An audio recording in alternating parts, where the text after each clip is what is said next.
Nah, sekarang kita membahas tentang hukum Mendel yang kedua atau Mendel's Law of Independent Assortment atau hukum asortasi bebas.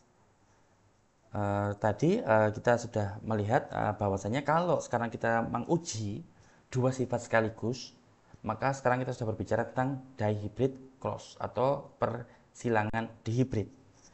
Yang mana berarti kita bisa mengamati secara sekaligus dua sifat. Yaitu contohnya adalah dengan membandingkan biji yang warnanya kuning dengan biji berwarna hijau, dan juga biji yang berbentuk bundar atau bola dengan biji yang keriput. Sehingga sekarang kita lihat bahwasanya ini adalah induk yang memiliki Y ini adalah biji berwarna kuning, ya. Biji kuning, R ini adalah biji bundar berbentuk bola, ya. Sedangkan kalau ini adalah genotip untuk biji yang berwarna hijau, Y kecil, R kecil ini adalah untuk yang bentuknya keriput.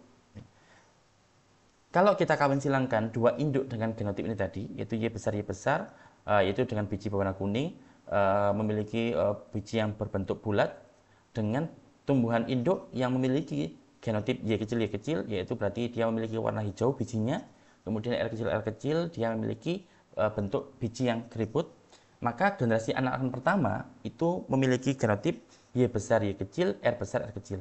Heterozigot semuanya. Yang mana di sini berarti kalau Y besar itu memiliki biji kuning, dominan, muncul adalah dominan, ya, berwarna kuning. Kemudian R besar, dominan juga memiliki bentuk bola, ya. Sehingga genotip seluruh anakannya adalah heterozigot, yaitu Y besar, Y kecil, R besar, R kecil. Dan seluruh tampilan fenotip anakannya generasi pertama itu adalah dominan. Berarti memiliki biji yang bundar dan berwarna kuning. Dua sifat yang kita bahas.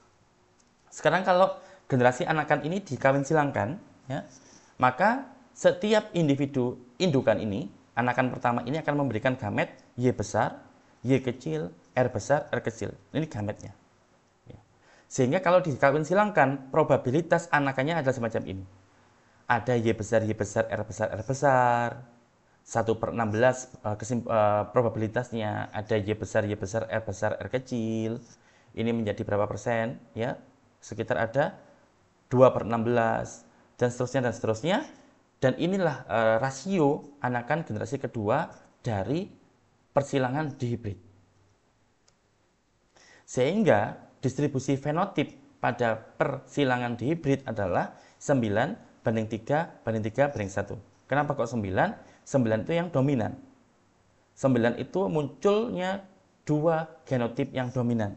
Yaitu misalkan contoh, Y besar, R besar, clear, ini jelas. Ini pasti munculnya adalah dominan semuanya. Yaitu biji berwarna kuning dengan biji berbentuk bulat. Begitu pula yang di sini. Y besar, berarti dia bijinya berwarna kuning, R besar, R kecil. Karena R besar itu dominan, maka pasti adalah sama. Sehingga kemunculan fenotip biji berwarna kuning dan biji yang melingkar bentuknya bulat adalah 1, 2, 3, 4, 5, 6, 7, 8, 9. Sehingga di 9 anakan ini, generasi kedua ini muncul sifat dominannya. Kemudian pada 3 anakan itu akan muncul warna yang dominan saja. Jadi contohnya ini adalah ini. 1, 2, 3, dia warnanya dominan. Sedangkan kalau yang 3 lainnya adalah bentuknya dominan. Ini warnanya kuning dominan karena warnanya resesif adalah hijau. Kalau ini adalah warna 1, 2, 3, bentuknya saja yang dominan, melingkar, tapi warnanya adalah warna yang lainnya, warna hijau, resesif. Di sini muncul resesifnya semua, 1. Kedua sifat resesif, yaitu warna bijinya hijau, resesif, bentuk bijinya juga keriput, resesif. Jadi 9:3:1. Ya. 9 itu ini, tadi kita tunjukkan. Kemudian warna dominan itu adalah ini 1, 2, 3, warnanya dominan kuning, tapi bentuknya resesif, keriput. Kemudian ini adalah bentuknya yang dominan, yaitu bentuknya melingkar, tapi warna hijaunya resesif. Kemudian ini adalah resesif keduanya. Jadi inilah hukum assortment independent. Maksudnya apa? Hal ini membuktikan bahwasanya sifat-sifat itu diputuskan, ditentukan secara terpisah. Karena tergantung persebaran genotipnya tadi. Terpisah, kombinasinya itu terpisah, ya. Sehingga pada anakan generasi pertama itu kan masing-masing anak nyumbang 4 alel, yaitu alel Y besar, Y kecil, R besar, R kecil. Sehingga probabilitas gamet yang dimiliki oleh si anak tadi adalah Y besar R kecil, Y besar R besar 25%, Y besar R kecil 25%, Y kecil R besar 25%, Y kecil 25%. Sehingga kombinasi gamet yang akan diberikan ke anak itu random. Ya. Sehingga nanti ketemu juga dengan gamet dari ibu yang sama-sama random juga, berpadu ketika fertilisasi memunculkan kombinasi yang unik pada anaknya. Itulah kalau dihibrid. Nah, faktanya persilangan yang terjadi selama hidup itu tidak hanya dihibrid, tapi berhibrid-hibrid, multi-hibrid ya, multi. Jadi sangat banyak, sehingga tentunya sangat lebih kompleks lah perhitungannya. Tapi dari temuan ini Mendel menjelaskan bahwasanya hereditas penurunan sifat itu adalah probabilitas yang murni. Karena yang tadi random, dan nanti pun ketika fertilisasi juga akan terjadi kerandoman lainnya. Karena alel satu dari ayah bertemu dengan alel satu dari ibu.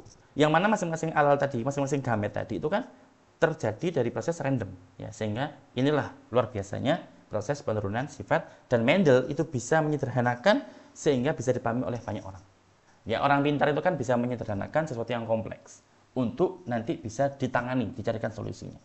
Meskipun faktanya kehidupan di dunia nyata itu lebih kompleks, tapi pada beberapa kasus kita perlu menyederhanakannya supaya bisa dengan mudah kita carikan solusinya.